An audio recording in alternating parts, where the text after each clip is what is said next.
अस्सलाम वालेकुम। उम्मीद करती हूँ आप सब खैरियत से होंगे। अल्हम्दुलिल्लाह मैं बिल्कुल ठीक हूँ। अल्लाह ताला हम सबको अपनी हिफ्ज़-ओ-मान में रखे, हर दुख बीमारी परेशानी हर मौजी मर्ज़ से महफूज रखें, आमीन सुम्मा आमीन। और यहाँ आप देख के समझ गए होंगे कि फ़िश की कोई ना कोई डिश बन रही है यहाँ पे, और इस फ़िश की डिश का नाम है चटनी फ़िश कढ़ाई। तो यकीनन ये आपके लिए एक शायद नया नाम हो, लेकिन मैंने हमेशा इसी तरह बनाई है। ज़्यादातर फ़िश इसी तरह ग्रीन कढ़ाई के साथ भी वो अलग बनती है, लेकिन ये चटनी फ़िश कढ़ाई है तो मेरे अंदाज से बनाए, मेरे तरीके से बनाए, यकीन करें मज़ा आ जाएगा आपको। और इस तरह की चीज़ें सर्दियों में बहुत ही लाजवाब लगती है। चलिए बनाना शुरू करते हैं। बिस्मिल्लाहिर्रहमानिर्रहीम। यहाँ मैंने चटनी के सामान ले लिया था। हरा धनिया की ये आधी गड्डी, और ये हरा लहसुन आजकल फ्रेश आया हुआ है तो इसको ज़रूर इस्तेमाल करें अपने खानों में। और यहाँ मैंने पुदीना ले लिया था आधी गड्डी, और ये हरी मिर्च मैंने तकरीबन 10 से 12 अदद ले ली थी। और यहाँ टमाटर जो है तकरीबन वो हैं 1.5 पाव से थोड़े कम ही होंगे, या 1.5 पाव से ज़्यादा होंगे थोड़े से, बस आधा किलो नहीं है। यहाँ सफ़ेद ज़ीरा 1 टेबल स्पून, और ये हाफ़ टेबल स्पून नमक है यहाँ पर, और ये साबुत लाल मिर्च है। आप अपनी मर्ज़ी से मिर्चें कम या ज़्यादा कर सकते हैं, लेकिन जो मैंने क्वांटिटी ली है तकरीबन ये 7-8 मिर्चें हैं ये साबुत वाली, और वो 10-12 है हरी मिर्च, तो बिल्कुल बैलेंस था, मिर्चें बिल्कुल तेज़ नहीं थी। और यहाँ पर ये इमली का रस है जो निकला हुआ था, इसको मैंने मतलब पिछली दफ़ा किसी काम में लिया था तो ये बच गया था तो फ्रीज़र कर लिया था। इसको अभी मैंने डीप फ्रोज़ कर लिया, जितनी ज़रूरत होगी इतनी हम इसके अंदर डाल देंगे चटनी में। सिर्फ खटास के लिए हमें चाहिए इमली का रस। तो यहाँ पर मैंने वहाँ चटनी पीस ली थी, और यहाँ अब मैंने कढ़ाई में तेल डाल दिया है, और ताकि यहाँ पे करेंगे अब हम फ़िश फ्राई। क्योंकि चटनी कढ़ाई फ़िश बनाने के लिए सबसे पहले हमने फ़िश को धो के अच्छी तरह साफ़ कर लिया था, पानी इसका बिल्कुल ड्राई कर दिया था, और तेल गरम होने रख दिया था। और यहाँ पर सिर्फ मैं ये थोड़ा सा यहाँ पर सिर्फ ये नमक डालूँगी इसके फ्लेवर के लिए, ताकि जब हम फ़िश खाएं तो हमें इसमें हम फीकापन ना लगे। तो इसलिए हल्का सा आपने इसमें नमक ज़रूर लगाना है, और फिर आपने इसको करना है फ्राई। यहाँ तेल भी गर्म हो चुका था, तो ये तकरीबन आधा किलो फ़िश है ये। तो इस तरह गरम तेल के अंदर हम डालेंगे और इसको लाइट गोल्डन कर लेंगे फ़िश को। और ये जब इस तरह भी फ्राई होती है तो यकीन करें, सर्दी हो, कड़ाके की सर्दी पड़ रही हो और ठंड हो, और उसमें इस तरह की फ़िश सामने आ जाए, बेशक नमक वाली हो, लेकिन ये कह लें कि देखते ही गर्मी आती है और लगता है कि बस फटाफट खाया जाए। तो बस ये है कि इस मौसम की ये जान है फ़िश, और आती भी बहुत है इस मौसम में ये, मतलब कि खाई भी बहुत ज़्यादा जाती है बाज़ारों में, घरों में बहुत ज़्यादा ये इस्तेमाल होती है सर्दियों में, जबकि इसे तो 12 महीने खाना चाहिए, लेकिन हम जो है ज़्यादातर जो है वो इसे सर्दियों में ज़्यादा इस्तेमाल करते हैं। तो यहाँ ये इसको अच्छी तरह फ्राई करना है, ऊपर नीचे से गोल्डन करना है इसे। ये मिर्ज़ा लेकर आए थे फिश, बड़ी अच्छी थी, मज़बूत थी, ये कह लें कि जैसे कि टूटने लग जाती, ये वो मछली नहीं थी कि बिल्कुल नहीं टूट रही थी, और अच्छी तरह ये पक गई थी, और जब चमचा चलाओ तो बिल्कुल नहीं टूट रही थी। अक्सर मछली ऐसी आ जाती है जो बस हल्का सा भी चम्मच लगता है और वो बिखरने लग जाती है। तो ये बिल्कुल ये कह लें कि अच्छी फ्रेश मछली थी जो मिर्ज़ा लेकर आए, और माशाल्लाह बहुत अच्छा इसका जायका भी था मछली के अंदर। लेने तो कुछ और गए थे, लेकिन बस कहते हैं ना, जो नसीब में होता है वो फिर आपको मिल जाता है। तो उस मछली वाले ने खुद ही मिर्ज़ा को आवाज़ लगा के कहा कि अच्छा भाई इतने में ले लो, क्योंकि मिर्ज़ा ने ऐसे चलते हुए पूछा था कि भाई क्या हिसाब दे रहे हो, तो जो उन्होंने बताया रेट तो मिर्ज़ा वो सुन के आगे को हो गए। तो उसने फिर दोबारा मिर्ज़ा को आवाज़ लगाई और कहा कि अच्छा भाई तुम क्या दोगे, वो ले लो। तो मिर्ज़ा ने फिर 250 रुपये बोले, तो 250 रुपये में ये इतनी अच्छी मछली मिल गई थी, 250 रुपये किलो के हिसाब से। तो यकीन करें बहुत अच्छी थी, और इसमें जायका भी बहुत अच्छा था। इसका नाम अभी मुझे याद नहीं आ रहा, उस टाइम मिर्ज़ा मुझे बता रहे थे कि ये वाली है, तो बहरहाल अभी मेरे जहन में नहीं आ रहा। तो यहाँ मैंने इसको इस तरह फ्राई कर ली थी मछली। देखिए कितना मैं चम्मच आगे पीछे कर रही हूँ, मसाले जो टूट जाए। तो इस तरह की कढ़ाई के अंदर इस तरह की फ़िश सही रहती है, और जो बिखरने वाली होती है वो फिर कांटे कांटे हो जाते हैं मसाले के अंदर, तो वो इस तरह ना हो, तो इसलिए पहले हम फ्राई कर लेंगे मछली को। और यहाँ इसकी ग्रेवी की तैयारी करनी है, और वहाँ एक तरफ जो है वो मछली फ्राई हो रही है। यहाँ मैंने एक मीडियम साइज़ की प्याज ले ली थी, जिसको मैंने रफली चॉप कर लिया था बारीक आमलेट कटिंग में। और यहाँ पर मैं कढ़ाई का ही तेल डालूँगी इसमें, क्योंकि फ़िश का फ्लेवर है उसके अंदर।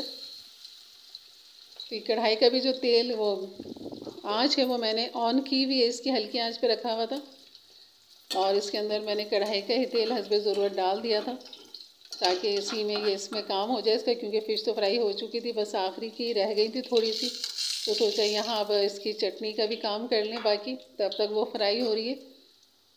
तो वक्त को समेटते हुए और ताकि जल्द से जल्द काम हो जाए, मिर्ज़ा आ चुके थे, बस मुझे अब गर्मा गर्म तैयार करना था, रोटियां डालनी थी।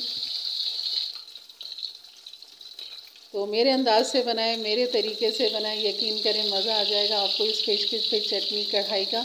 इसको आप बॉयल राइस के साथ भी खा सकते हैं। तो मैंने नहीं बनाए थे अभी बॉयल राइस, खाली मुझे रोटी डालनी थी, क्योंकि देर हो गई थी काफ़ी पकने में और मैं थी लगी हुई थी दूसरे काम में। मैंने कहा चलो मिर्ज़ा जब आएंगे तब मैं हाथ के हाथ बना लूँगी। मुझे लगा था कि फटाफट बन जाएगा, लेकिन इसका चटनी पीसना, फिर उसको ड्राई करना, भूनना, वो एक लंबा अमल हो जाता है। तो वो मेरे जहन में नहीं रहा था और मैं समझी बस चटनी भूननी है और फिश डालनी है, फ्राई करके तैयार हो जाएगी। लेकिन चटनी पीसने में जो थोड़ा बहुत पानी जाता है उसको हमने ड्राई करना होता है। तो यहाँ मैंने चटनी डाल दी थी ब्लेंडर में, थोड़ा सा पानी डाल के, और कम से कम पानी के साथ मैंने कोशिश करी चटनी को पीसूं, क्योंकि इसमें फिर इसकी भुनाई भी करनी है। और यहाँ पर जो था मैंने चटनी डाल के इसको बस ऊपर नीचे हल्का सा मिक्स करेंगे और इसे खुला ही पकाएंगे, ताकि ये ड्राई हो जाए इसका पानी और चटनी भी पक जाए। तो मैंने जब प्याज इसके अंदर मतलब कि डाली थी, उसके बाद जब वो लाइट गोल्डन हो गई थी, तो मैंने अदरक लहसुन भी डाला था, 1 टीस्पून अदरक लहसुन डाला था मैंने, जबकि लहसुन है चटनी में। ये देखें क्या लाजवाब फिश तैयार हो, कहीं से कोई भी नहीं टूटी, बड़े आराम से ये फ्राई हो गई थी। तो अदरक लहसुन मैंने डाला था इसमें। तो आपने 1 टीस्पून डालना है, प्याज के साथ उसको भूनना है, फिर आपने उसमें चटनी डालनी है। तो यहाँ मैंने वो एक तरफ रख दिया था कढ़ाई, ताकि इस चूल्हे पे फिर रोटी का काम कर लूँ। कुछ सोच रही थी कि रोटी डालूँ, पकाऊँ, क्या करूँ, और फिर आटा गूंदना था। तो फटाफट फिर मैंने आटा गूंदा ताकि मैं रोटी डाल लूँ, ताकि गर्मा गर्म फिर रोटी के साथ ये फ़िश कढ़ाई ज़्यादा अच्छी लगती है। नान के साथ भी अच्छे लगते हैं, लेकिन अभी दिल नहीं था, नान भी रखे हुए थे, लेकिन ताज़ी रोटी के साथ ज़्यादा दिल कर रहा था। तो यहाँ मैंने कढ़ाई को देख लिया आपने कि इस तरह ही मैंने इस तरफ रखा और ये इसकी कर दी है भुनाई, और तेल देखें माशाल्लाह ऊपर आ चुका है इसका।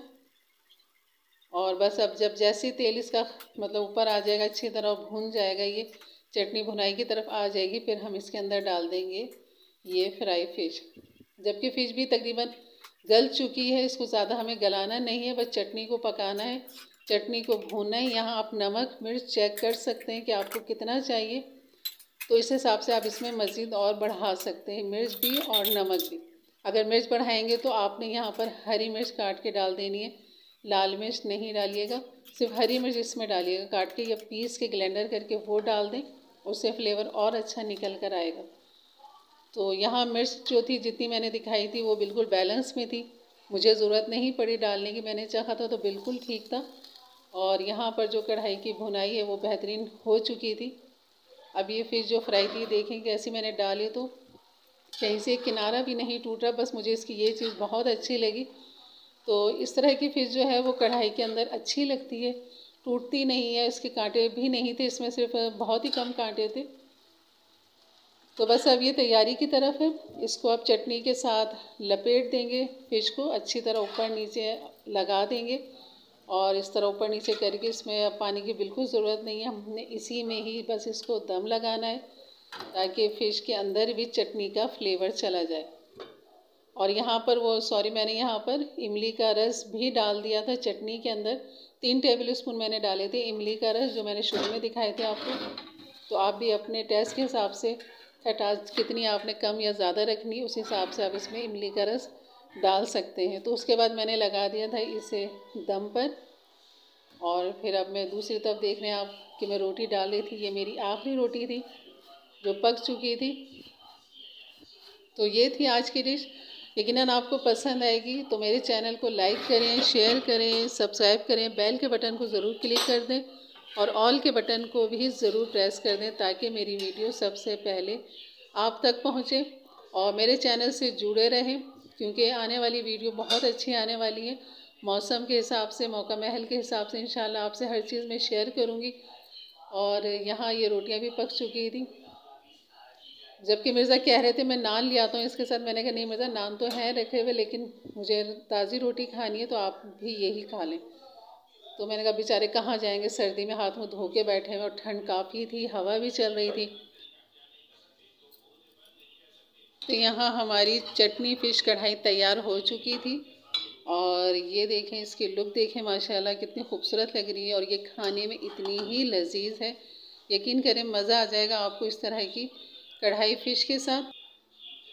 तो ये एक दफ़ा ज़रूर बनाइएगा और आप एक दफ़ा बनाएंगे फिर बार बार बनाएंगे इंशाल्लाह, मुझे उम्मीद है। और क्योंकि ये इतनी लजीज और मज़ेदार होती है कि बस लाजवाब होती है। अगर मेरे आपको ये चटनी फ़िश कढ़ाई पसंद आई है तो एक लाइक ज़रूर कर दीजिएगा, एक अच्छा सा कमेंट के साथ। तब तक के लिए इजाज़त है, इंशाल्लाह मिलते हैं एक अच्छी वीडियो के साथ। अपना बहुत सारा ख्याल रखें, दुआ में याद रखें। अल्लाह हाफिज़।